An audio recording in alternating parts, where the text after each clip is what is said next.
this is Neha. Welcome back to the channel. Hope you all are doing great. So macro का chapter number 1 introduction हम लोगों ने one shot के अंदर complete कर लिया. कल हम लोगों ने स्टार्ट करा था हमारा chapter number 2 some basic concepts of macro economics. Half chapter हम लोगों ने कल वाली क्लास में कवर कर लिया था. कल वाली क्लास में हम लोगों ने क्या क्या डिस्कस करा था. हम लोगों ने बातें करी थी क्लासिफिकेशन ऑफ गुड्स कि दो तरह के गुड्स होते हैं, फाइनल गुड्स होते हैं, इंटरमीडिएट गुड्स होते हैं. देन फाइनल गुड्स को भी दो कैटेगरीज में डिवाइड करा जाता है, कंज्यूमर गुड्स, कैपिटल गुड्स. ये सारी चीजें काफी डिटेल में हम लोगों ने कल वाली क्लास में कवर कर ली थी. अब आज हम लोग करेंगे इस चैप्टर का पार्ट 2 और आज की क्लास में हमारा ये चैप्टर कंप्लीट हो जाएगा. देन नेक्स्ट क्लास से हम लोग स्टार्ट करेंगे हमारा chapter number 3 national income and related aggregates. शुरू करते हैं. देखो फटाफट से आज हमें क्या क्या पढ़ना है. सबसे पहले तो हम लोग बात करने वाले हैं कंपोनेंट्स ऑफ इन्वेस्टमेंट की. देखो सबसे पहले तो ये समझो कि इन्वेस्टमेंट क्या होता है. मैंने कहा ईयर स्टार्ट हुआ हमारा 1 अप्रैल को हमारा ईयर स्टार्ट हुआ है. 1 अप्रैल 2023 को हमारा ईयर स्टार्ट हुआ. उस टाइम पर हमारे पास में टोटल 8 मशीन्स थी. कितनी मशीन्स थी? 8 मशीन्स थी. मैंने कहा ये ईयर एंड होगा हमारा 31 मार्च 2024 को. और जब ईयर एंड हुआ तो हम लोगों ने देखा हमारे पास में टोटल 13 मशीन्स हैं. तो इस साल हमारी मशीनरी कितने से इंक्रीज हुई? साल के शुरुआत में हमारे पास में 8 मशीन्स थी. जब ईयर एंड हो रहा है हमारे पास में कितनी मशीन्स है? 13 मशीन्स है. तो मशीन्स में कितने का चेंज आया? 5 मशीन्स हमारे पास में इंक्रीज हुई ना. इससे हम लोग बोलते हैं increase in the stock of capital, कि हमारा जो स्टॉक ऑफ कैपिटल है, हमारे जो फिनिश्ड गुड्स है, मशीनरी वगैरह है, प्लांट वगैरह है या फिर लैंड वगैरह है, चाहे वो हमारी इन्वेंट्री हो, हमारे पास में रॉ मटेरियल का स्टॉक रखा हुआ है, फिनिश्ड गुड्स का स्टॉक रखा हुआ है, जब ये सारी चीजें इंक्रीज होती हैं, हमारा स्टॉक ऑफ कैपिटल इंक्रीज होता है, उसे हम लोग क्या बोलते हैं? इन्वेस्टमेंट. और इसी का दूसरा क्या नाम है? Capital formation. तो इन्वेस्टमेंट का मतलब क्या है? Increase in the stock of capital. साल के शुरुआत में हमारे पास में 8 मशीन्स थी. जब ईयर हमारा एंड हुआ हमारे पास में 13 मशीन्स है. तो मशीन में कितना चेंज आया? 5 मशीन्स का चेंज आया. This is investment, this is increase in the stock of capital. इसी को हम लोग क्या बोल देते हैं? Capital formation. तो अगर कभी भी आपको इन्वेस्टमेंट निकालना है तो सिंपल सा फॉर्मूला है, investment is equal to change in the stock of capital. Capital को सी से डिनोट नहीं करना, किससे डिनोट करना है? के से डिनोट करना है. और ये चेंज हम लोग कैसे निकालते हैं? डेल्टा साइन का मतलब होता है चेंज. तो चेंज हम लोगों ने कैसे निकाला? ईयर एंड में हमारे पास में 13 मशीन्स है, उसमें से ईयर के स्टार्टिंग में हमारे पास में 8 मशीन्स थी, तो 5 मशीन्स हमारे पास में इंक्रीज हुई. तो इन्वेस्टमेंट कितना हो गया हमारे पास में? 5. कितना इन्वेस्टमेंट हो गया? 5 मशीन्स हम लोगों ने क्या करी? इंक्रीज करी. So investment is equal to change in the stock of capital. Closing minus opening. चमका. अब देखो इन्वेस्टमेंट जो होता है वो दो तरह का होता है. एक होता है हमारा फिक्स्ड इन्वेस्टमेंट और दूसरा होता है हमारा इन्वेंट्री इन्वेस्टमेंट. अगर हम लोग किसी साल मान लो मशीनरी परचेज कर रहे हैं, प्लांट और मशीनरी में हम लोगों ने पैसा लगाया है, हम लोगों ने कोई लैंड वगैरह परचेज करा है, कोई फिक्स्ड असेट अगर हम लोग खरीदते हैं, उसे हम लोग क्या बोलते हैं? हम लोगों ने फिक्स्ड इन्वेस्टमेंट करी है, फिक्स्ड कैपिटल फॉर्मेशन हुआ है. ऊपर जो कैपिटल फॉर्मेशन लिखा हुआ है उसमें एक फिक्स्ड वर्ड ऐड कर दो. फिक्स्ड कैपिटल फॉर्मेशन हुआ है जब हम फिक्स्ड असेट्स में पैसा लगाते हैं, प्लांट और मशीनरी में, लैंड वगैरह में, इस तरह की चीजों में. एक होता है इन्वेंट्री इन्वेस्टमेंट. देखो हम लोग रॉ मटेरियल भी खरीदते हैं, रॉ मटेरियल खरीद कर रखते हैं. अगर किसी का फर्नीचर का बिजनेस है तो वो वुड्स परचेज करके रखेगा. वुड्स उसके लिए क्या है? रॉ मटेरियल है. हमारे पास में फिनिश्ड गुड्स का स्टॉक भी होता है, फिनिश्ड गुड्स का स्टॉक भी होता है. फर्नीचर शॉप है तो हमारे पास में बेड बना हुआ रखा है, सोफा सेट बना हुआ रखा है, डाइनिंग टेबल बनी हुई रखी है, पूरी तरह से बनकर रेडी है कि भाई यूजर आए और इन्हें खरीद ले. तो हमारे पास में रॉ मटेरियल का स्टॉक भी होता है, हमारे पास में फिनिश्ड गुड्स का स्टॉक भी होता है और हमारे पास में सेमी फिनिश्ड गुड्स का स्टॉक भी होता है. मैम सेमी फिनिश्ड गुड्स क्या होते हैं? जो आधे बन चुके हैं. रॉ मटेरियल तो सिर्फ रॉ मटेरियल है कि वुड्स रखी हुई हैं. एक उन वुड से पूरा का पूरा सोफा सेट बना हुआ रखा है कि बस यूजर आए और परचेज कर ले, दैट इज फिनिश्ड गुड.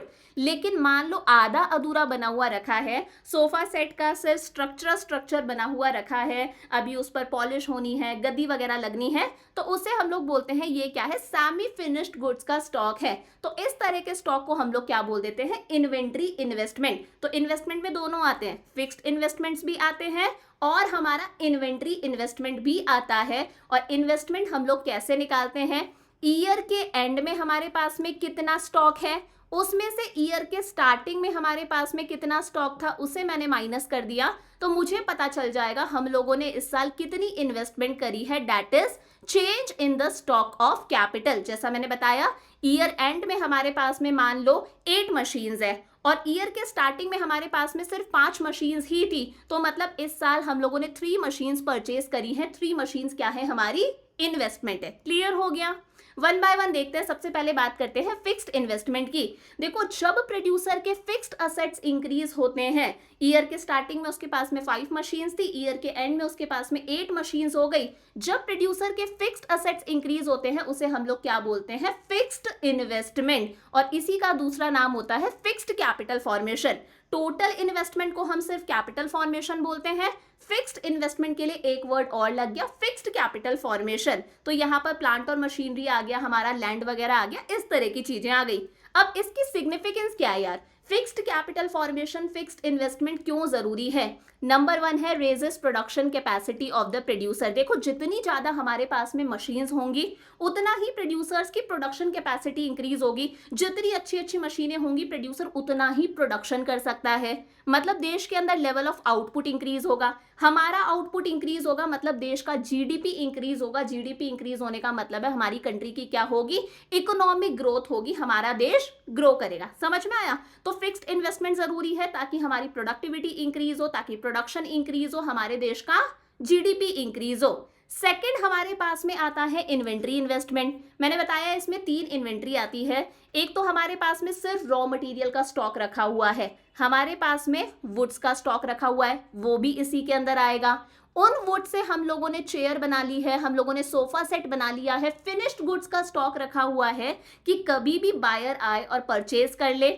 और एक सेमी फिनिश्ड गुड्स का स्टॉक रखा हुआ है, सिर्फ मान लो चेयर का स्ट्रक्चर बनकर रेडी है, अभी उस पर गद्दी लगनी है, पॉलिश वगैरह होनी है।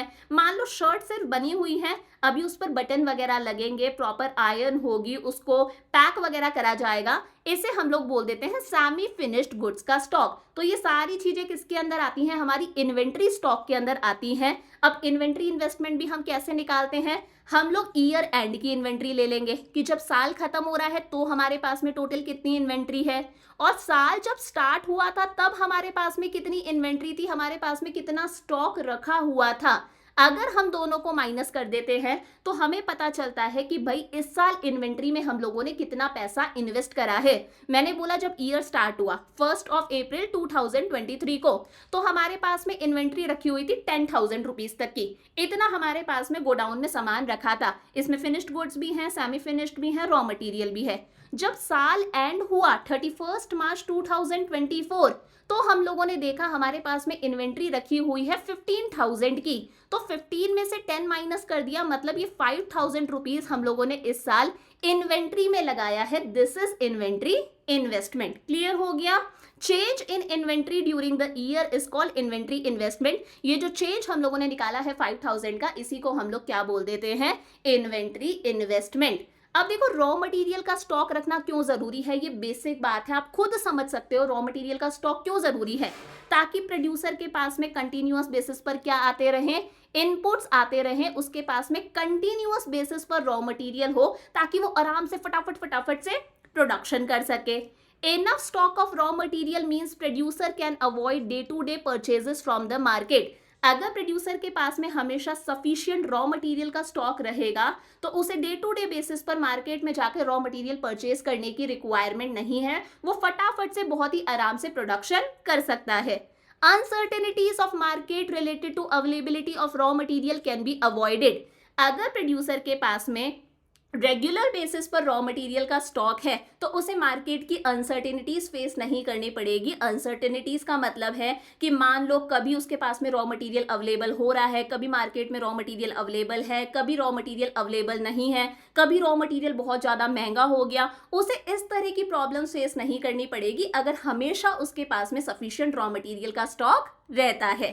सेम इसी तरह से फिनिश्ड गुड्स का स्टॉक रखने की रिक्वायरमेंट क्यों है? फिनिश्ड गुड्स के अंदर क्या आ गई हमारी, जैसे हमारे एग्जांपल के अकॉर्डिंग चेयर्स आ चुकी हैं, हमारे एग्जांपल के अकॉर्डिंग इसमें हमारा सोफा सेट आ चुका है। जैसे शॉप पर हम लोग जाते हैं, मान लो केक खरीदने गए हो तो ऑलरेडी बहुत सारे केक बने हुए रखे रहते हैं ना, वो फिनिश्ड गुड्स का स्टॉक है, ताकि जैसे ही कस्टमर आए कस्टमर की वांट सेटिस्फाई हो जाए। और अंदर जो भी किचन वगैरह होता है बेकरी का, वहां पर कुछ क्या होता है, सेमी फिनिश्ड गुड्स का स्टॉक भी होता है कि भाई थोड़ा बहुत केक बना हुआ है, उस पर आइसिंग वगैरह करनी रहती है। वहां पर रॉ मटेरियल भी रहता है कि जो भी इंग्रेडिएंट्स है, शुगर है, मैदा है, वो सारी चीजें भी प्रेजेंट होती हैं। तो फिनिश्ड गुड्स का स्टॉक रखने की रिक्वायरमेंट क्यों है? ताकि जैसे ही पोटेंशियल डिमांड आए, जैसे ही हमारे कस्टमर्स डिमांड करे, हम हमारे कस्टमर्स की डिमांड को तुरंत क्या कर सकते हैं, फुलफिल कर सकते हैं। तो ये हो गया हमारा फिक्स्ड इन्वेस्टमेंट और हमारा इन्वेंट्री इन्वेस्टमेंट। फिक्स्ड इन्वेस्टमेंट का दूसरा नाम क्या था हमारा, फिक्स्ड कैपिटल फॉर्मेशन। दोनों को प्लस कर देंगे, हमें क्या मिल जाएगी, हमारी टोटल इन्वेस्टमेंट। कैसे निकालते हैं,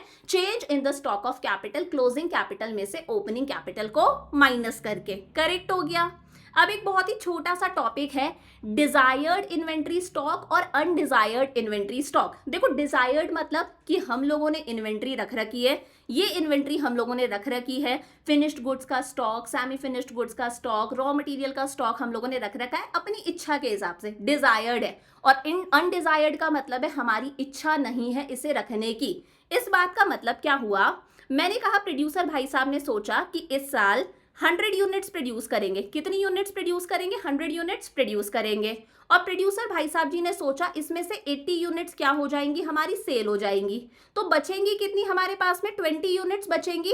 ये 20 हमारे पास में इन्वेंट्री में रहनी चाहिए, 20 हमारे पास में स्टॉक रहना चाहिए। 100 बनाएंगे, 80 सेल कर देंगे, 20 हमारे पास में स्टॉक में रहना चाहिए। इतनी इन्वेंट्री हमारे पास में होनी चाहिए, ये इन्वेंट्री स्टॉक होना चाहिए। ये क्या है, डिजायर्ड इन्वेंट्री स्टॉक है, जो प्रोड्यूसर ने प्लान करा है कि इतना उसके पास में होना चाहिए, ताकि कभी भी अगर एक्स्ट्रा डिमांड आ जाए तो वो अपने कस्टमर्स की डिमांड को फुलफिल कर सके। लेकिन मान लो होता ऐसा है, प्रोड्यूसर 100 यूनिट्स बनाता है, लेकिन किसी साल 80 में से सिर्फ 60 यूनिट्स ही सेल हो पाई। ऐसा भी हो सकता है लोगों के हाथ में पैसों की कमी है, लोगों ने नहीं खरीदा होगा।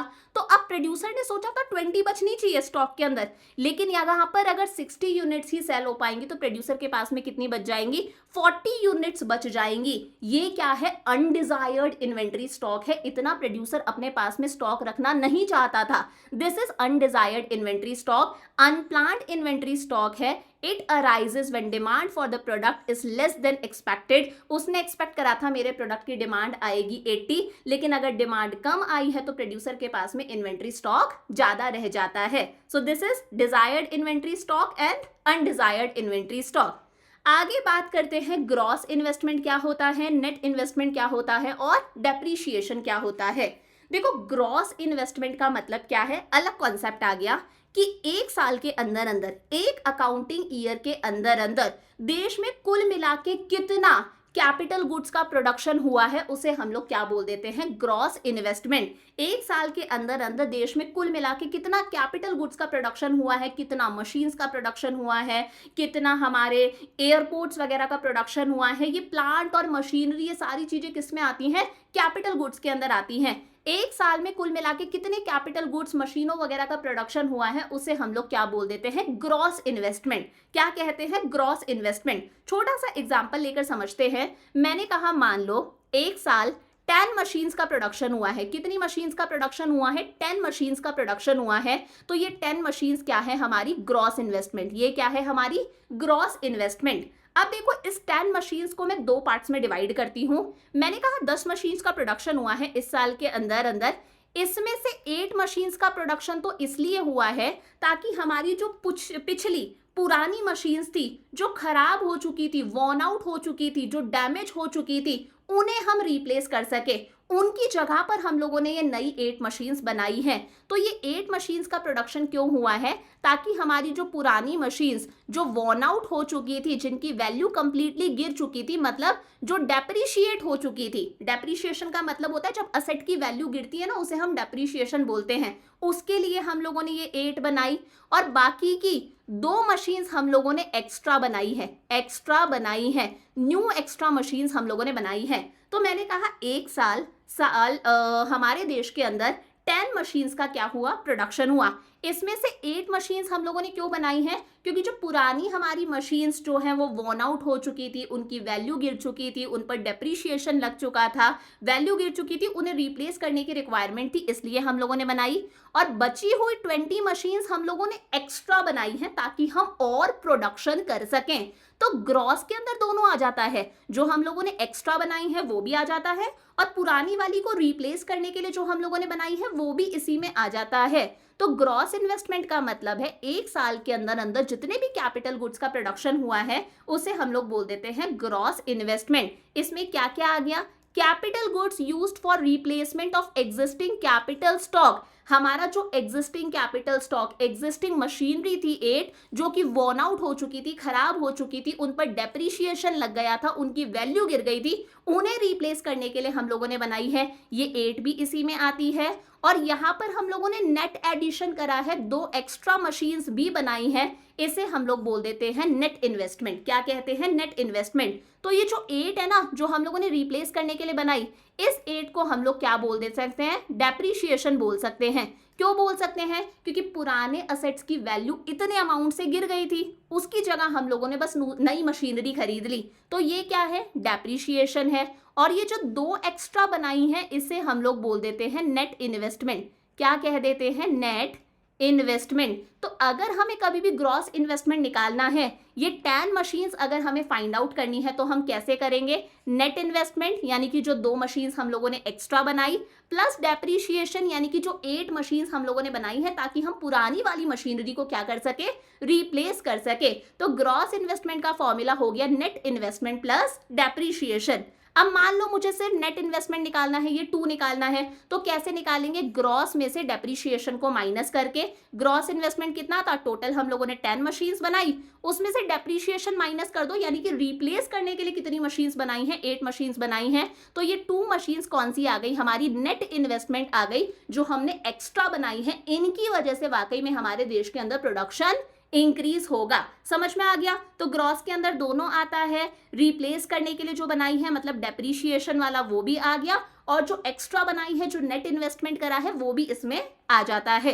देखो नेट इन्वेस्टमेंट की क्या सिग्निफिकेंस है, देखो जो हम लोगों ने एक्स्ट्रा 2 मशीन्स बनाई है उसकी क्या सिग्निफिकेंस है, it increases stock of capital in the economy. ये जो एक्स्ट्रा 2 मशीन्स हम लोगों ने बनाई है इनकी वजह से हमारा स्टॉक ऑफ कैपिटल इंक्रीज होगा। जो बाकी की 8 हम लोगों ने बनाई थी वो तो हम लोगों ने सिर्फ रिप्लेस करने के लिए बनाई है, उसकी वजह से हमारा स्टॉक ऑफ कैपिटल इंक्रीज नहीं हो रहा, इसकी वजह से हमारा स्टॉक ऑफ कैपिटल इंक्रीज होगा, यानी कि हमारे देश में मशीन्स इंक्रीज होंगी, पर लेबर जो मशीन्स अवेलेबल हैं वो इंक्रीज होंगी। तो लेबर के पास में अगर ज़्यादा मशीन्स इंक्रीज होंगी तो लेबर की एफिशिएंसी इंक्रीज होगी। अगर हमारे देश में मशीनें ज़्यादा होंगी तो उन मशीनों पर काम करने के लिए हमें लेबर की रिक्वायरमेंट है, अपने आप देश के अंदर एम्प्लॉयमेंट अपॉर्चुनिटीज़ जनरेट होंगी। ज़्यादा से ज़्यादा मशीन्स है मतलब हमारी प्रोडक्शन कैपेसिटी इंक्रीज होगी, हमारा आउटपुट इंक्रीज होगा, हमारे जीडीपी की क्या होगी, ग्रोथ होगी, हमारे जीडीपी ग्रोथ होगी, हमारी इकोनॉमिक ग्रोथ हमें देखने मिलेगी। समझ में आ गया। तो प्रोडक्शन कैपेसिटी इंक्रीज होगी, एम्प्लॉयमेंट अपॉर्चुनिटीज इंक्रीज होगी, जीडीपी ग्रोथ हमें देखने को मिलेगी। अब देखो दोनों में डिफरेंस क्या है, ग्रॉस इन्वेस्टमेंट में और नेट इन्वेस्टमेंट में, बहुत अच्छे से समझ में आएगा। ग्रॉस इन्वेस्टमेंट में मैंने क्या बताया, यहाँ पर 8 आ गया, यानी कि जो पुरानी वाली मशीनरी को रिप्लेस करने के लिए हम लोगों ने नई मशीनरी बनाई है वो भी इसी में आ जाता है, और यहाँ पर 2 एक्स्ट्रा भी इसी में आ जाती है। इस 8 को हम लोग बोलते हैं डेप्रीशिएशन, इस 2 को हम लोग बोल देते हैं नेट इन्वेस्टमेंट। और नेट इन्वेस्टमेंट में सिर्फ कौन सी मशीनें आएंगी, ये 2 मशीनें आएंगी, जो कौन सी मशीन है, हमारी एक्स्ट्रा मशीन्स है। तो gross investment includes expenditure bye producer on the purchase of new assets as well as expenditure on replacement of existing assets during the year। यहाँ पर प्रोड्यूसर जो न्यू असेट्स पर खर्चा कर रहा है वो भी आ रहा है, जो 2 एक्स्ट्रा मशीन्स खरीदी, प्लस प्रोड्यूसर ने रिप्लेस करने के लिए जो मशीन्स खरीदी हैं वो भी इसी में आ जाता है, पूरा का पूरा 10 इसमें आता है। लेकिन नेट इन्वेस्टमेंट के अंदर हम लोगों ने जो नए असेट्स खरीदे हैं, सिर्फ जो एक्स्ट्रा मशीनरी परचेज करी है वही आता है। ग्रॉस के अंदर हम लोग रिप्लेसमेंट इन्वेस्टमेंट को इंक्लूड करते हैं, यानी कि डेप्रीशिएशन इस 8 को हम लोगों ने इंक्लूड करा है। नेट इन्वेस्टमेंट के अंदर हम लोग कभी भी रिप्लेसमेंट इन्वेस्टमेंट यानी कि उस 8 को इंक्लूड नहीं करते, डेप्रीशिएशन को इंक्लूड नहीं करते। यहां पर हमें नेट एडिशन का पता नहीं चलता। नेट एडिशन क्या है? जो 2 एक्स्ट्रा मशीन्स हम लोगों ने परचेज करी है। मैंने कहा मान लो टोटल 10 मशीन खरीदी है, 10 मशीन खरीदी है। यहां पर तो मैंने आपको बता दिया था कि 8 तो रिप्लेसमेंट करने के लिए खरीदी, 2 हम लोगों ने एक्स्ट्रा खरीदी है। अगर मैंने नहीं बताया तो आपको पता ही नहीं चलेगा कि नेट इन्वेस्टमेंट कितना हुआ, एक्स्ट्रा मशीन्स कितनी खरीदी है। लेकिन यहां पर हम सिर्फ नेट की ही बात करते हैं तो हमें पता चल जाता है कितनी हम लोगों ने एक्स्ट्रा मशीन्स परचेज करी है। It need not necessarily lead to increase in production capacity. Gross investment की वजह से जरूरी नहीं है हमारे देश के अंदर प्रोडक्शन कैपेसिटी इंक्रीज होगी ही। मैंने कहा मान लो 10 मशीन्स का प्रोडक्शन हुआ है और 10 की 10 मशीनें हम लोगों ने पुरानी वाली मशीन्स को रिप्लेस करने के लिए ही खरीदी हैं। कोई भी हम लोगों ने एक्स्ट्रा मशीन परचेज नहीं करी, तो रिप्लेस करने के लिए खरीदी है। पहले भी 10 मशीन्स थी, अभी भी हमारे पास में अगेन 10 मशीन्स ही हैं।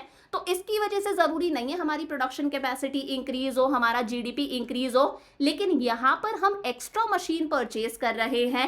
8 रिप्लेस करने के लिए खरीदी है, 2 हम लोगों ने एक्स्ट्रा परचेज करी है। उसकी वजह से हमारी प्रोडक्शन कैपेसिटी इंक्रीज होगी, हमारा जीडीपी क्या होगा? इंक्रीज होगा। क्लियर हो गया?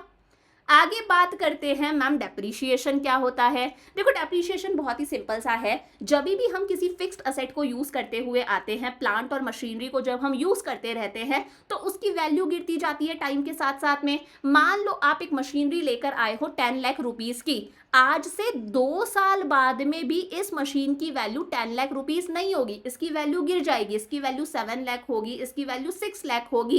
तो जब हम हमारे असेट को कंटिन्यूअसली यूज करते जाते हैं तो उस असेट की वैल्यू गिरती जाती है और इसी लॉस ऑफ वैल्यू को हम लोग क्या बोलते हैं? डेप्रीशिएशन। रीजन हो सकता है नॉर्मल वियर एंड टियर, हम डेली उस मशीनरी को यूज कर रहे हैं, मशीनरी घिसती जाती है, वैल्यू गिरेगी। एक्सीडेंटल डैमेजेस हो सकते हैं, ये एक्सपेक्टेड एक्सीडेंटल डैमेजेस है कि आप मशीनरी को यूज कर रहे हो, उस टाइम पर मशीन वगैरह गिर गई हो तो कोई एक्सीडेंट हो सकता है, उस वजह से उसकी वैल्यू गिर सकती है। एक होता है एक्सपेक्टेड ऑब्सोलिसेंस। एक्सपेक्टेड ऑब्सोलिसेंस का मतलब है मान लो टेक्नोलॉजी में कोई चेंज आ गया तो आपकी जो पुरानी वाली मशीनरी थी वो आउटडेटेड हो जाएगी, अब उसकी वैल्यू गिर जाएगी क्योंकि अब नई मशीनरी की वैल्यू है। या फिर कस्टमर्स की डिमांड चेंज हो गई है तो आपकी पुरानी वाली मशीनरी आउटडेटेड हो जाएगी। तो ये होता है एक्सपेक्टेड ऑब्सोलिसेंस। तो डेप्रीशिएशन का मतलब है जब आप normal wear and tear, accidental damages या फिर एक्सपेक्टेड ऑब्सोलिसेंस की वजह से हमारे असेट की वैल्यू गिरती है, उसे हम लोग क्या बोल देते हैं? डेप्रीशिएशन। जैसे मान लो पहले जो है वो ब्लैक एंड व्हाइट टीवी चलते थे, तो ब्लैक एंड व्हाइट टीवी वाली जो टेक्नोलॉजी थी वो आउटडेटेड हो गई जैसे ही कलर टीवी का जमाना आया। तो वही है, इसे हम बोलते हैं एक्सपेक्टेड ऑब्सोलिसेंस। एसेट की वैल्यू गिर गई। और डेप्रीशिएशन का ही दूसरा नाम होता है कंजम्पशन ऑफ फिक्स्ड कैपिटल। अब देखो असेट की वैल्यू गिरती जाती है। मैंने कहा हम लोगों ने एक मशीनरी खरीदी है 10 लाख रुपीस की। मैंने कहा इस मशीनरी की वैल्यू आज से 10 साल बाद में एकदम जीरो हो जाएगी। आज से 10 साल बाद में इस मशीनरी की वैल्यू एकदम जीरो हो जाएगी। तो 10 साल बाद में मुझे इस मशीनरी को रिप्लेस करना पड़ेगा, तो उसके लिए मुझे पैसों की जरूरत पड़ेगी। तो हर साल अगर मैं 10 से डिवाइड कर दूं, मतलब हर साल इस मशीनरी की जो वैल्यू है वो 1 लाख से गिर रही है। तो मैं क्या करूंगी? मैं एक फंड क्रिएट करूंगी, मैं एक गुल्लक बनाऊंगी। मान लो ये गुल्लक मैंने बना लिया और मैं इस गुल्लक में हर साल 1 लाख रुपीस डालती जाऊंगी। फर्स्ट ईयर मैंने 1 लाख डाले, सेकेंड ईयर मैंने 1 लाख डाले, थर्ड ईयर मैंने 1 लाख डाले, और ये सेम काम मैं आने वाले 10 साल तक करूंगी। तो at the end of 10 years इस गुल्लक में कितने रुपए होंगे? 10 लाख रुपए होंगे। मैं इस मशीन को क्या कर सकती हूँ? तब रिप्लेस कर सकती हूँ, उसकी जगह नई मशीन भी खरीद सकती हूँ। तो ये जो गुल्लक हम लोग बनाते हैं, इस गुल्लक को हम लोग बोलते हैं डेप्रीशिएशन रिजर्व फंड। क्या कहते हैं? Depreciation reserve fund. Because of depreciation assets need to be replaced from time to time. Asset को रिप्लेस करने की रिक्वायरमेंट होती है और असेट को रिप्लेस करने के लिए हमें पैसों की जरूरत पड़ती है। तो हम एक प्रोविजन क्रिएट करते हैं, एनुअल बेसिस पर हर साल पैसा डालते जाते हैं, ताकि जब हमारी मशीनरी बिल्कुल जीरो वैल्यू की हो जाए हम उसे रिप्लेस कर सके। इस गुल्लक को हम लोग बोल देते हैं डेप्रीशिएशन रिजर्व फंड। ये याद रखना है। इसकी सिग्निफिकेंस क्या है, इसकी जरूरत क्यों है? It fulfils the need for replacement investment, ताकि कल को अगर हमें हमारा असेट रिप्लेस करना हो तो हमारे पास में सफिशिएंट फंड्स अवेलेबल होंगे। हमारे पास में एक गुल्लक रखा हुआ है। अगर हम ये रिप्लेसमेंट इन्वेस्टमेंट के लिए फंड क्रिएट ना करें, ये डेप्रीशिएशन रिजर्व फंड अगर हम नहीं बनाएंगे तो हम रिप्लेस नहीं कर पाएंगे, नई मशीनरी नहीं खरीद पाएंगे, हमारी ग्रॉस इन्वेस्टमेंट गिरेगी। अगर हमारी इन्वेस्टमेंट गिरेगी तो ऑब्वियसली बात है, कम इन्वेस्टमेंट है, कम मशीनरी है, हमारे देश का आउटपुट गिरेगा, हमारे देश का जीडीपी गिरेगा, हमारी इकोनॉमी को एक इकोनॉमिक स्लो डाउन, एक पॉवर्टी भी फेस करनी पड़ सकती है। समझ में आ गया? तो investment is very much required ताकि हम जो है वो प्रोडक्शन इंक्रीज कर सके, हमारा जीडीपी इंक्रीज हो। आगे बात करते हैं एक्सपेक्टेड ऑब्सोलेसेंस और अनएक्सपेक्टेड ऑब्सोलेसेंस। देखो, जब हम डेप्रिसिएशन की बात करते हैं उसमें हम सिर्फ एक्सपेक्टेड ऑब्सोलेसेंस को लेते हैं, अनएक्सपेक्टेड ऑब्सोलेसेंस को नहीं लेते। मैंने कहा टेक्नोलॉजी में कोई चेंज आ गया, हमारी जो मशीनरी है वो आउटडेटेड हो गई, ये आता है एक्सपेक्टेड ऑब्सोलेसेंस के अंदर। मैंने कहा कस्टमर्स की डिमांड बदल गई है, अब वो पुरानी मशीन से बना हुआ प्रोडक्ट नहीं चाहते, अब वो न्यू मशीन से बना हुआ प्रोडक्ट चाहते हैं। This is expected obsolescence. अगर टेक्नोलॉजी और कस्टमर्स की डिमांड में चेंज आ रहा है, दैट इज एक्सपेक्टेड ऑब्सोलेसेंस, इसे हम डेप्रिसिएशन में काउंट करते हैं। एक होता है अनएक्सपेक्टेड ऑब्सोलेसेंस, कोई नेचुरल कैलामिटी आ गई, अर्थक्वेक वगैरह आ गए, हमारी नई की नई मशीनरी खराब हो गई, नई की नई मशीनरी की वैल्यू गिर चुकी है, this is not known as expected obsolescence, इसे हम बोलते हैं अनएक्सपेक्टेड ऑब्सोलेसेंस। ऐसा हम लोगों ने एक्सपेक्ट नहीं करा था, देश में रिसेशन आ चुका है, हर चीज की वैल्यू बिना बात गिर रही है, दिस इज अनएक्सपेक्टेड ऑब्सोलेसेंस, इसे हम डेप्रिसिएशन में काउंट नहीं करते। तो ये वाला डेप्रिसिएशन का पार्ट है, ये वाला डेप्रिसिएशन का पार्ट नहीं है, इसे हम क्या बोलते हैं? Capital loss. क्या कहते हैं? Capital loss. इसके लिए हम फंड बना के चलते हैं, जो अभी पीछे मैंने आपको बताया था डेप्रिसिएशन रिजर्व फंड। इसके लिए हम कोई फंड बना के नहीं चलते, यहां पर हम इंश्योरेंस करवा के रखते हैं हमारे असेट का, कि मान लो हमारी मशीनरी खराब हो गई है, अर्थक्वेक वगैरह आ गए हैं, फ्लड्स आ गए हैं, तो इंश्योरेंस कंपनी से हम हमारा पैसा क्लेम कर सकते हैं। सेकेंड हमारे पास में आता है consumption of fixed capital. Depreciation का ही दूसरा नाम क्या है? Consumption of fixed capital. एक पीछे जो मैंने आपको बताया वो क्या था? कैपिटल लॉस था। दोनों में क्या डिफरेंस है? देखो, consumption of fixed capital normal wear and tear की वजह से, नॉर्मल एक्सीडेंटल डैमेजेस या फिर एक्सपेक्टेड ऑब्सोलेसेंस की वजह से जब हमारे असेट की वैल्यू गिरती है, दैट इज डेप्रिसिएशन। लेकिन कोई नेचुरल कैलामिटी आ गई है, अर्थक्वेक वगैरह, इकोनॉमिक रिसेशन, पूरी इकोनॉमी डाउन जा रही है, इस वजह से हमारे असेट की प्राइस गिर गई, उसे हम लोग बोलते हैं कैपिटल लॉस। ये क्यों हो रहा है? डेप्रिसिएशन क्यों लग रहा है? क्योंकि हम असेट को कंटिन्यूअसली यूज कर रहे हैं, एक्सीडेंटल डैमेजेस हो रहे हैं, हमारी जो मशीनरी है वो घिसती जा रही है। लेकिन यहाँ पर जरूरी नहीं है हम हमारे असेट को यूज करें तभी उसकी वैल्यू गिरे। हमारी मशीनरी बहुत ही शांति से रखी हुई है, अचानक से अर्थक्वेक्स आ गए, हमारी मशीनरी की वैल्यू गिर गई, 10 लाख की मशीनरी आज जीरो वैल्यू रह गई, पूरी खराब हो गई। This is known as capital loss. इसके लिए हम डेप्रिसिएशन रिजर्व फंड बनाते हैं, यहाँ पर हम हमारे असेट का क्या करके रखते हैं? इंश्योरेंस करके रखते हैं। तो याद रखना है, डेप्रिसिएशन के लिए depreciation reserve fund, capital loss के लिए हम बना के रखते हैं हमारा इंश्योरेंस करवा के रखते हैं असेट का। आगे देखो, बात करते हैं स्टॉक्स क्या होते हैं और फ्लोस क्या होते हैं। बिल्कुल आसान सा है। अगर किसी भी चीज को आप at a point of time measure कर सकते हो तो उसे हम लोग क्या बोल देते हैं? ये कैसा कॉन्सेप्ट है? स्टॉक कॉन्सेप्ट है। अगर किसी भी चीज को आप at a point of time measure कर सकते हो, मैंने बोला अभी आपकी वेल्थ कितनी है, आपके पास में कितनी धन जायदाद जमा पूंजी है, आप बता सकते हो eight a point of time कि मेरे पास में इतना पैसा है, इतनी धन जायदाद जमा पूंजी है, eight a point of time बता सकते हो ना, चेक करके। वो स्टॉक कॉन्सेप्ट है। हम eight a point of time बता सकते हैं हमारे देश की पॉपुलेशन कितनी है, आप तुरंत अपना बैंक डिपॉजिट्स मुझे बता सकते हो। अगर मैंने पूछा आपके बैंक में कितना पैसा है, एक बार में आप देखकर बता सकते हो। Eight a point of time आप देखकर बता सकते हो कितना है। मैंने पूछा आपके पास में कितनी कैपिटल है, 5 मशीन्स है, 10 मशीन्स है, कितनी उनकी वैल्यू है, आप at a point of time देखकर बता सकते हो। ये कैसा कॉन्सेप्ट है? स्टॉक कॉन्सेप्ट है। लेकिन अगर हम किसी चीज को over a period of time define करते हैं, उसे हम लोग बोल देते हैं फ्लो कॉन्सेप्ट। आपने मुझसे पूछा कि मैम आपकी इनकम कितनी है, तो मैं इनकम ऐसे ही नहीं बता सकती, मैं इनकम के लिए आगे 2 वर्ड्स लगाऊंगी, पर मंथ। मैं बताऊंगी मेरी इनकम है मान लो 1 लाख पर मंथ, या फिर आप किसी से किसी का पैकेज पूछ रहे हो तो वो बताएगा मेरा पैकेज है 20 लाख पर ईयर। तो यहाँ पर चीज लग गई है, आप at a point of time नहीं बता रहे, आप पर मंथ के हिसाब से बता रहे हो, पर ईयर के हिसाब से बता रहे हो, पर 6 मंथ्स या फिर पर वीक के अकॉर्डिंग बता रहे हो, तो पर चीज यहाँ पर लग रही है, that is known as flow flow concept. Stock at a point of time आप बता सकते हो तुरंत देखकर। फ्लो एक बहता हुआ कॉन्सेप्ट है जिसे हम over a period of time define करते हैं। आपकी इनकम कितनी है, आप बोलोगे 1 lakh per month. Capital formation कितना हुआ कि एक साल में कितनी देश के अंदर इन्वेस्टमेंट हुई, तो हम बताते हैं 1 अप्रैल से लेकर 31 मार्च तक देश में कितनी कैपिटल फॉर्मेशन हुई है, कितनी इन्वेस्टमेंट हुई है, एक साल के लिए हम बताते हैं। इंटरेस्ट ऑन कैपिटल कितना लग रहा है, तो इंटरेस्ट ऑन कैपिटल हम 6 मंथ्स के लिए भी निकाल सकते हैं, हम पूरे ईयर के लिए भी निकाल सकते हैं। तो ये होता है हमारा कौन सा कॉन्सेप्ट, फ्लो कॉन्सेप्ट। तो एक बार एक छोटी सी एक्सरसाइज हम करके देखते हैं। मैंने पूछा आपकी वेल्थ कितनी है, eight a point of time बता सकते हो, कैसा कॉन्सेप्ट है, स्टॉक कॉन्सेप्ट है। इंटरेस्ट ऑन कैपिटल हम पूरा 6 मंथ्स के लिए निकालते हैं, 1 ईयर के लिए निकालते हैं, कैसा कॉन्सेप्ट है, फ्लो कॉन्सेप्ट है। आपकी कैपिटल कितनी है, आपने बता दिया मेरे पास में 10 लाख की कैपिटल रखी हुई है, मशीनरी है, eight a point of time, stock concept है। कैपिटल फॉर्मेशन कितना हो रहा है, एक साल के अंदर कितनी कैपिटल फॉर्म हुई है 1 अप्रैल से 31 मार्च तक, तो ये फ्लो का कॉन्सेप्ट हो गया, पीरियड ऑफ टाइम।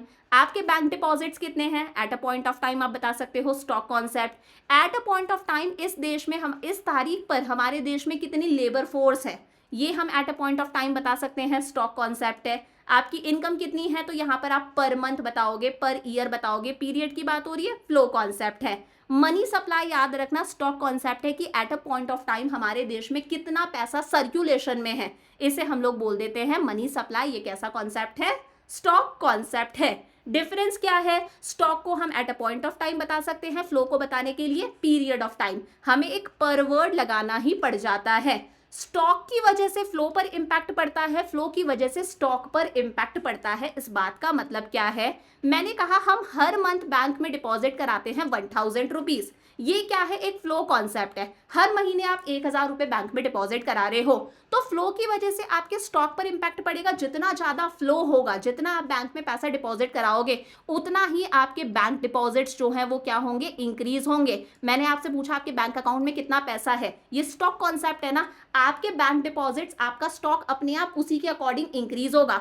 और जितना आपके पास में स्टॉक रखा हुआ है, जितना आपके बैंक अकाउंट में पैसा है, उतना ही पैसा आप विड्रॉ कर सकते हो। हर मंथ विड्रॉ करना क्या है, एक फ्लो कॉन्सेप्ट है। तो फ्लो स्टॉक पर इंपैक्ट डालता है, स्टॉक जो है वो फ्लो पर इंपैक्ट डालता है। जितना ज्यादा हमारे पास में कैपिटल का स्टॉक होगा, मशीनों का स्टॉक होगा, इतनी मशीनें रखी हुई है, उतना ही देश में गुड्स और सर्विसेज का क्या हो सकता है, फ्लो हो सकता है। ज्यादा से ज्यादा गुड्स और सर्विसेज बन सकते हैं एक साल के अंदर अंदर।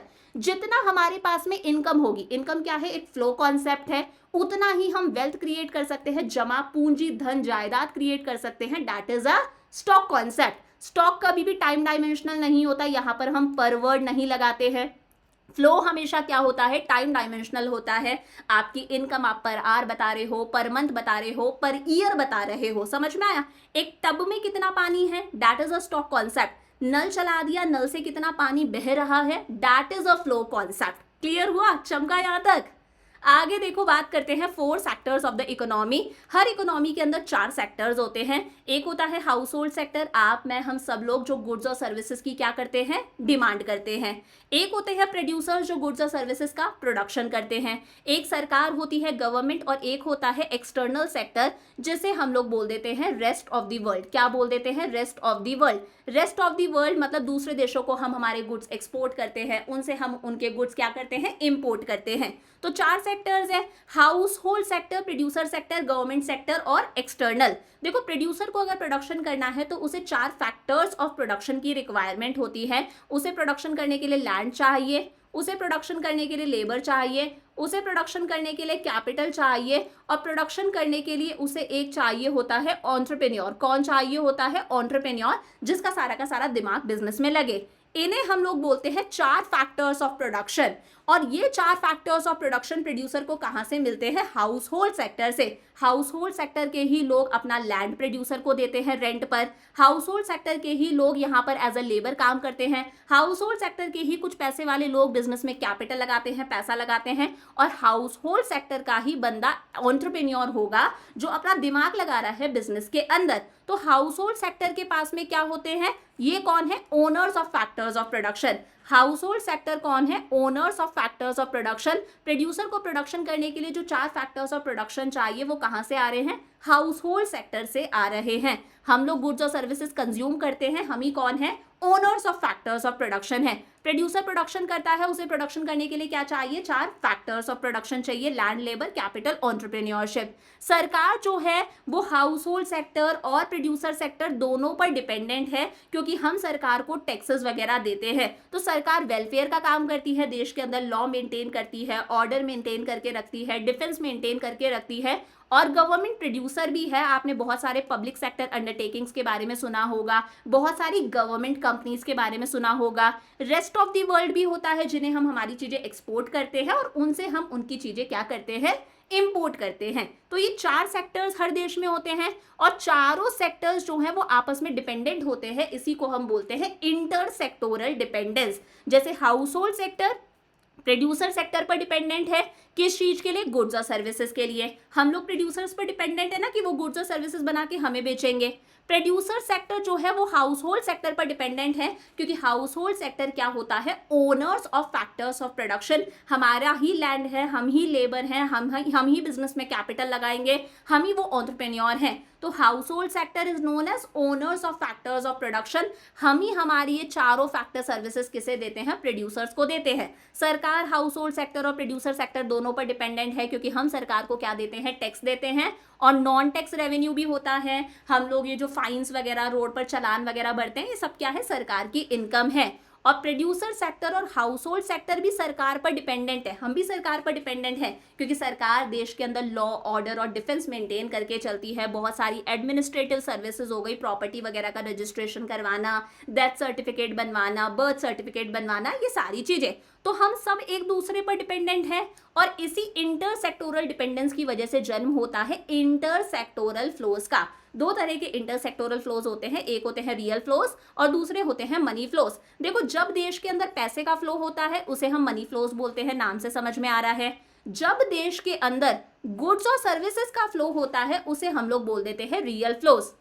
क्या समझे? जब देश के अंदर गुड्स और सर्विसेज का फ्लो होता है दैट इज रियल फ्लोज, और जब देश के अंदर पैसे का फ्लो होता है उसे हम लोग बोल देते हैं मनी फ्लोज। बहुत आराम से समझना। ये मैंने कहा इधर कौन है? हमारा हाउस होल्ड सेक्टर है। हम सिर्फ 2 ही सेक्टर्स लेकर चल रहे हैं, हाउस होल्ड सेक्टर और प्रोड्यूसर सेक्टर। गवर्नमेंट सेक्टर और रेस्ट ऑफ द वर्ल्ड को हम नहीं लेकर चल रहे, ये हमारा अजम्पशन है। ठीक है, ये हाउस होल्ड सेक्टर है, ये कौन है? हमारा प्रोड्यूसर सेक्टर है। बहुत आसानी से समझ में आएगा।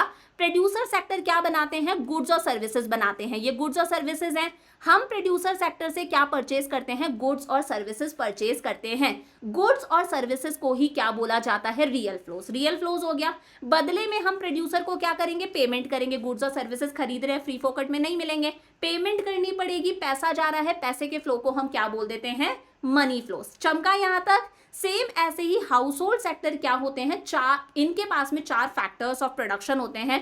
प्रोड्यूसर को अगर प्रोडक्शन करना है उसे लैंड चाहिए, उसे लेबर चाहिए, उसे कैपिटल चाहिए, और उसे एक चाहिए एंटरप्रेन्योर, एक बंदा जिसका बिजनेस में पूरा दिमाग हो। हम लोगों से ये सारी चीजें प्रोड्यूसर्स को मिलती हैं। हम लोग कौन है? Owners of factors of production है।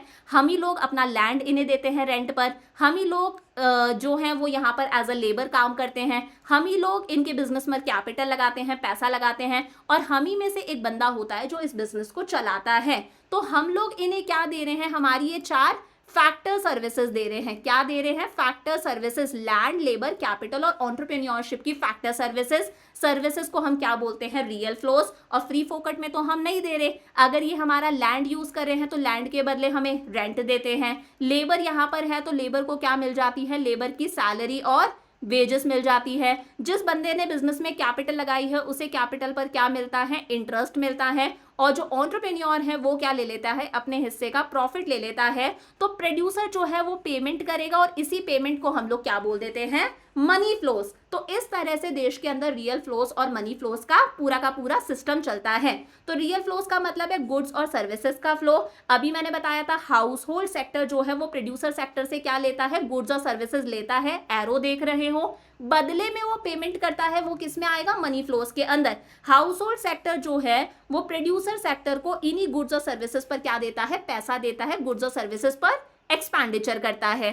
सेम ऐसे ही प्रोड्यूसर सेक्टर को प्रोडक्शन करने के लिए 4 फैक्टर सर्विसेज की रिक्वायरमेंट है, लैंड, लेबर, कैपिटल, एंटरप्रेन्योरशिप। वो हम देते हैं प्रोड्यूसर को, इसे हम फैक्टर सर्विसेज बोलते हैं, लैंड, लेबर, कैपिटल और एंटरप्रेन्योरशिप। फ्री फोकट में नहीं मिल रहा, प्रोड्यूसर सेक्टर हमें इसकी बजाय पैसा देता है, वो फैक्टर सर्विसेज थी, इसे हम लोग बोलते हैं फैक्टर पेमेंट। क्या कहते हैं? Factor payment. लैंड के बदले रेंट मिलेगा, लेबर के बदले क्या मिलेगी? सैलरी एंड वेजेस मिलेगी, कैपिटल पर क्या मिलेगा? इंटरेस्ट मिलेगा, और एंटरप्रेन्योर अपने हिस्से का प्रॉफिट ले लेगा। तो ये किस में आ गया? हमारा मनी फ्लोज के अंदर। तो अच्छे से समझ में आ गया, रियल फ्लोज में गुड्स और सर्विसेज का फ्लो, मनी फ्लोज के अंदर सिर्फ और सिर्फ पैसे का फ्लो। आगे देखो रियल फ्लोज और मनी फ्लोज में क्या डिफरेंस है। रियल फ्लोज में सिर्फ गुड्स और सर्विसेज का फ्लो आ रहा है, मनी फ्लोज के अंदर सिर्फ पैसे का फ्लो आ रहा है। रियल फ्लोज के अंदर सर्विसेज का या फिर फिजिकल चीजें, गुड्स और सर्विसेज का फ्लो हो रहा है, फिजिकल चीजों का फ्लो हो रहा है। यहाँ पर सिर्फ और सिर्फ क्या होते हैं? मॉनेटरी ट्रांजैक्शंस होते हैं। जैसे हाउस होल्ड सेक्टर गुड्स और सर्विसेज पर एक्सपेंडिचर कर रहा है, producer sector house hold sector को क्या दे रहा है? फैक्टर पेमेंट दे रहा है, लैंड के बदले रेंट, लेबर के बदले सैलरी और वेजेस, वो सारी चीजें। जितना ज्यादा देश के अंदर रियल फ्लोज होगा, लैंड, लेबर, कैपिटल, एंटरप्रेन्योरशिप, ये क्या है? रियल फ्लोज है, फैक्टर सर्विसेज हैं, उतना ही देश के अंदर हमारा लेवल ऑफ आउटपुट इंक्रीज होगा। लेकिन सिर्फ पैसे के फ्लोज की वजह से जरूरी नहीं है हमारे देश के अंदर लेवल ऑफ आउटपुट इंक्रीज हो। तो रियल फ्लोज की वजह से लेवल ऑफ आउटपुट इंक्रीज होगा, क्योंकि रियल फ्लोज के अंदर क्या आ रहा है? हमारा फैक्टर सर्विसेज आ रही है जो हम प्रोड्यूसर्स को दे रहे हैं। लेकिन मनी फ्लोज की वजह से जरूरी नहीं है देश के अंदर लेवल ऑफ आउटपुट इंक्रीज हो। लास्ट टॉपिक आता है ma'am circular flow of income. क्या होता है? देखो हर देश के अंदर एक अनएंडिंग फ्लो, यानी कि कभी खत्म ना होने वाला फ्लो चलता रहता है प्रोडक्शन का। सबसे पहले गुड्स और सर्विसेज का प्रोडक्शन होता है। जब प्रोडक्शन होता है तो दूसरी चीज होती है, देश में इनकम जनरेट होती है। अब अगर हमारे पास में इनकम आ गई, हम उस इनकम को क्या करते हैं? एक्सपेंडिचर, यानी कि उस इनकम को हम खर्च करते हैं। तो किसी भी कंट्री के अंदर एक अनएंडिंग फ्लो, कभी ना खत्म होने वाला सर्कुलर फ्लो चलता ही रहता है। और इन तीनों एक्टिविटीज को बोला जाता है, ये किसी भी देश की क्या होती है? लाइफ लाइन होती है। सबसे पहले देश के अंदर क्या होता है? गुड्स और सर्विसेज का प्रोडक्शन होता है। चलो भाई प्रोडक्शन हुआ, प्रोडक्शन होते ही इनकम जनरेट हो जाएगी। कैसे जनरेट हो जाएगी? जिसने लैंड दिया था अपना प्रोडक्शन करने के लिए, उसे रेंट मिल जाएगा। जिसने लेबर दी थी उसे सैलरी वेजेस मिल जाएगी। जिसने कैपिटल लगाई थी उसे इंटरेस्ट मिल जाएगा, और एंटरप्रेन्योर अपने हिस्से का प्रॉफिट ले लेगा। तो सबके पास में इनकम जनरेट हो गई। अब सबके पास में इनकम जनरेट हो गई, हर कोई क्या करेगा? एक्सपेंडिचर करेगा, मतलब डिस्पोजिशन करेगा, उस इनकम को खर्च करेगा। फिर अगर इनकम खर्च करी जाएगी यानी कि और डिमांड आएगी, तो प्रोड्यूसर और प्रोडक्शन करेगा, फिर इनकम जनरेट होगी, फिर खर्चा होगा। खर्चा मतलब हम डिमांड कर रहे हैं और प्रोडक्शन होगा। तो ये सर्कुलर फ्लो है, एक अनएंडिंग फ्लो है जो किसी भी देश में चलता ही रहता है। पहला स्टेप क्या हो रहा है? यहाँ पर फेज ऑफ प्रोडक्शन, यहाँ पर प्रोडक्शन हो रहा है, यानी कि वैल्यू एडिशन हो रहा है, वैल्यू जनरेट हो रही है। मैंने कहा मान लो एक सोफा सेट है जो 45,000 में क्या हुआ है? सेल हुआ है। 45,000 में सेल हुआ है, और इस सोफा सेट को बनाने के लिए जो सारा का सारा रॉ मटेरियल है वो कितने का आया था? 30,000 का आया था। तो ये जो 15,000 है, ये 15,000 क्या हुई है? वैल्यू ऐड हुई है। क्या हुई है? वैल्यू ऐड हुई है। तो प्रोडक्शन हुआ है यानी कि वैल्यू एडिशन हुई है। प्रोडक्शन करने के लिए प्रोड्यूसर को 4 फैक्टर्स ऑफ प्रोडक्शन की रिक्वायरमेंट होती है, लैंड, लेबर, कैपिटल और एंटरप्रेन्योरशिप। ये चारों फैक्टर्स ऑफ प्रोडक्शन उसे कहां से मिलते हैं? हाउस होल्ड सेक्टर से। Households are the owners of factors of production. 15,000 का क्या हुआ? वैल्यू एडिशन हुआ। अब ये 15,000 डिस्ट्रीब्यूट हो जाएंगे। किस तरह से ये 15,000 डिस्ट्रीब्यूट होंगे? जिससे लैंड लिया था उसे लैंड के बदले क्या दे देंगे? रेंट दे देंगे। जो लेबर है उसे हम लोग क्या दे देंगे? उसकी सैलरी या फिर वेजेस। ऑफिस में बैठने वाले लोगों को सैलरी मिलती है और फैक्ट्री वालों को जो मिलता है वो वेजेस होती हैं। जिसने कैपिटल लगाई थी उसे कैपिटल पर क्या मिल जाएगा? इंटरेस्ट। और जो हमारे एंटरप्रेन्योर हैं उसे क्या मिल जाएगा? उनके हिस्से का प्रॉफिट। तो अपने आप वैल्यू एडिशन हुआ, देश में क्या हुई है? इनकम जनरेट हुई है। वो जो 15,000 वैल्यू एडिशन हुआ था वो किस में कन्वर्ट हो गया? फैक्टर इनकम में कन्वर्ट हो गया। इस तरह से इनकम में कन्वर्ट हो गया। अब सबके पास में इनकम आई है, सब लोग उस इनकम को क्या करेंगे? खर्च करेंगे। मतलब देश के अंदर क्या होता है? एक्सपेंडिचर होता है, यानी कि डिस्पोजिशन होता है। हम कंजम्पशन भी कर सकते हैं, हमारे घर के आइटम भी खरीद कर लेकर आ सकते हैं, हम उस पैसे को कहीं ना कहीं इन्वेस्ट भी कर सकते हैं। तो प्रोडक्शन हुआ, इनकम जनरेट हुई, एक्सपेंडिचर हुआ, इसी को हम लोग क्या बोल देते हैं? Triple identity. क्या कहते हैं? Triple identity. ये वही सर्कुलर फ्लो ऑफ इनकम है। आपको ऑलरेडी समझ में आ गया कि house hold sector producer sector से गुड्स और सर्विसेज ले रहा है, बदले में पेमेंट कर रहा है। हम इन्हें हमारी फैक्टर सर्विसेज दे रहे हैं, लैंड, लेबर, कैपिटल, एंटरप्रेन्योरशिप की, और ये बदले में हमें क्या करते हैं? फैक्टर पेमेंट्स करते हैं। तो दो ही सेक्टर्स हम मान के चल रहे हैं ना। अजम्पशन क्या हो गए हमारे पास में कि सिर्फ दो सेक्टर्स एग्जिस्ट करते हैं, हाउस होल्ड सेक्टर और प्रोड्यूसर सेक्टर। हम ये मान के चल रहे हैं कि हाउस होल्ड सेक्टर अपनी एंटायर इनकम को स्पेंड कर देता है, वो कुछ भी सेविंग्स नहीं करता है। ये हमारा अजम्पशन है। हम मान के चल रहे हैं हमारी एक क्लोज्ड इकोनॉमी है, मतलब हम लोगों ने दूसरे देशों के लिए अपने दरवाजे बंद कर रखे हैं, ना हम एक्सपोर्ट कर रहे हैं ना हम इंपोर्ट कर रहे हैं। तो जो फोर्थ सेक्टर था ना, external sector, rest of the world, वो भी एग्जिस्ट नहीं करता। और हम ये मान के चल रहे हैं कि गवर्नमेंट सेक्टर भी एग्जिस्ट नहीं कर रहा, सिर्फ दो सेक्टर्स है, हाउस होल्ड सेक्टर और प्रोड्यूसर सेक्टर। और इसकी सिग्निफिकेंस क्या है? इससे हमें नेशनल इनकम के बारे में पता चलता है। ये जो सर्कुलर फ्लो ऑफ इनकम हम लोगों ने पढ़ा है, इससे हमें नेशनल इनकम के बारे में पता चलता है। ये जो चार चीजें हैं ना, जो चार फैक्टर पेमेंट्स है, फैक्टर सर्विसेज के लिए जो पेमेंट करे गए हैं, इन्हीं को प्लस करके हमें क्या मिल जाती है? हमारी नेशनल इनकम मिल जाती है। तो इससे हमें नेशनल इनकम निकालने के बारे में पता चलता है, और इसी से हमें पता चलता है इंटरसेक्टोरल डिपेंडेंस का, कि कैसे हमारी सोसाइटी का एक सेक्टर दूसरे सेक्टर पर डिपेंडेंट है। हाउस होल्ड सेक्टर प्रोड्यूसर्स पर डिपेंडेंट है, प्रोड्यूसर्स हाउस होल्ड पर डिपेंडेंट है, सरकार हम पर डिपेंडेंट है, हम सरकार पर डिपेंडेंट है। इन सब चीजों का पता हमें किससे चलता है? सर्कुलर फ्लो ऑफ इनकम से। विद दिस हमारा चैप्टर 2 भी कंप्लीट हो गया।